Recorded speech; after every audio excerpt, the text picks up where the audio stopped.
রক্ষা করতে হবে, তারপরে আমরা শ্রেষ্ঠত্বের পথে আস্তে আস্তে অগ্রসর হতে পারবো। তো আমরা শ্রেষ্ঠত্বের পথে আমরা যাব। তো সেই জায়গায় আমাদের সংস্কৃতি, আমাদের ঐতিহ্য, আমাদের পরম্পরা যেটা আছে সেটাকেও আমরা রক্ষা করব।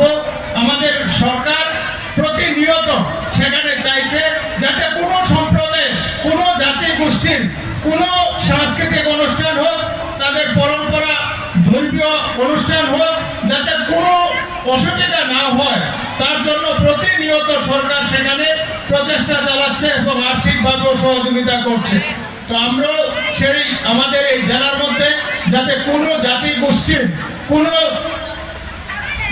তাদের যে সাংস্কৃতিক কর্মকাণ্ড সেটাও যাতে কোনো অসুবিধা না হয়, প্রত্যেকে যাতে তার সংস্কৃতি চালিয়ে যেতে পারে তার জন্য সেখানে নতুন নতুন সেখানে আমাদের পন্থা অবলম্বন করা হচ্ছে।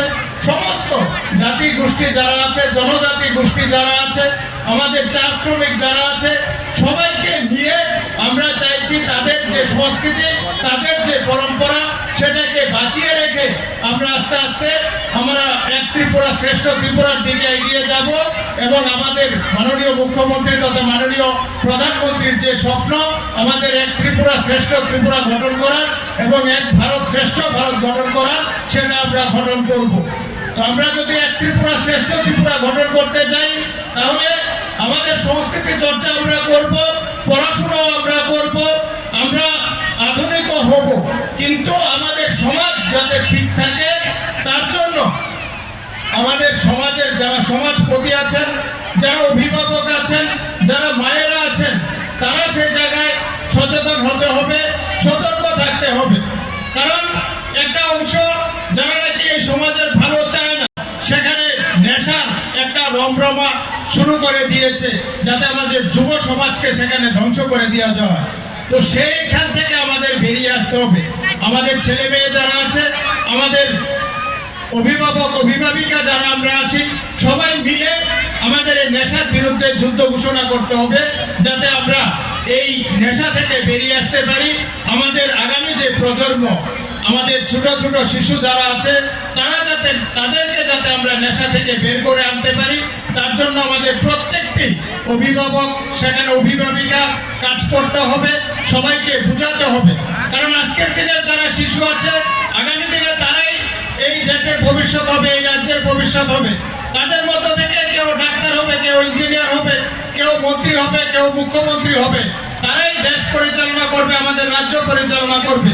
তো তাদেরকে যদি আজকে আমরা সুশিক্ষা না শিক্ষিত করি, তাদেরকে যদি আমরা একটা মানুষের মতো মানুষ হিসাবে গড়ে না তুলি, তাহলে আমাদের এই সংস্কৃতি চর্চাই বলুন, পড়াশোনাই বলুন, আর শরীর চর্চাই বলুন, কোনোটাতেই কিন্তু কাজে আসবে না।